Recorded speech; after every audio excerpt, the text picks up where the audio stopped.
Tapi bohong. Assalamualaikum warahmatullahi wabarakatuh. Perkenalkan, nama saya Febrian Nathan Saputra. Saya dari kelompok 9.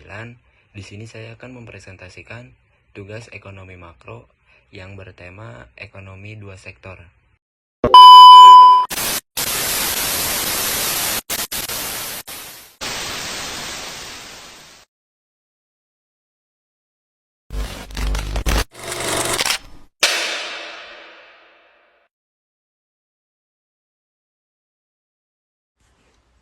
Pendahuluan. Ekonomi dua sektor adalah model sederhana yang menganalisis hubungan antara rumah tangga sebagai konsumen dan penyedia faktor produksi dan perusahaan sebagai produsen barang dan jasa. Model ini tidak melibatkan pemerintah maupun perdagangan internasional. Rumah tangga menyediakan faktor produksi berupa tenaga kerja, modal, dan tanah, dan menerima pendapatan dari perusahaan berupa upah, sewa bunga, dan keuntungan. Pendapatan ini digunakan untuk membeli barang dan jasa dari perusahaan, menciptakan siklus ekonomi yang berkelanjutan. Konsep dasar. Yang ke-1, interaksi ekonomi.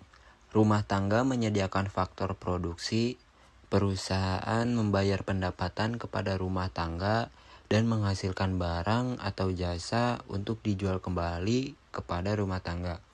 Yang kedua, asumsi utama. Tidak ada campur tangan pemerintah, tidak ada perdagangan internasional.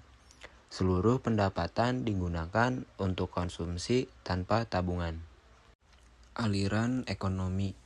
Aliran fisik, barang dan jasa dari perusahaan mengalir ke rumah tangga, sedangkan faktor produksi dari rumah tangga mengalir ke perusahaan.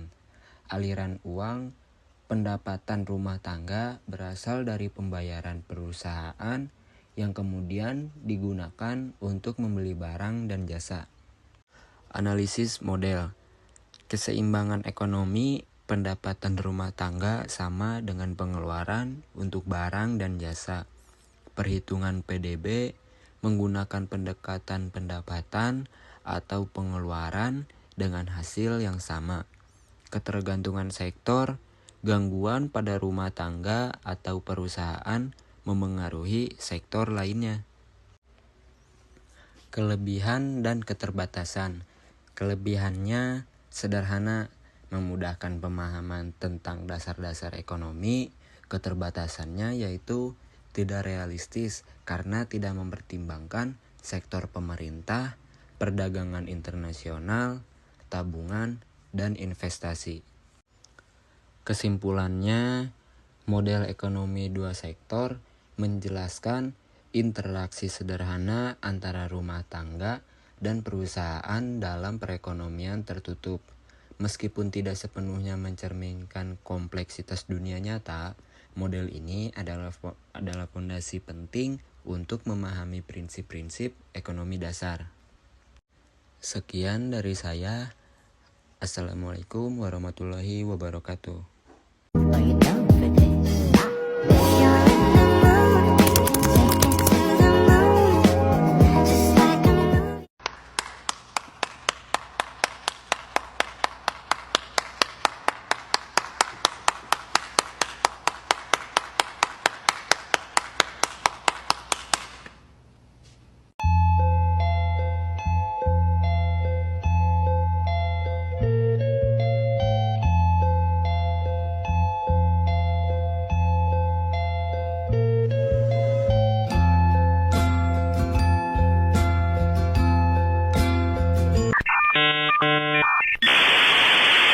Saya wassalamualaikum bro.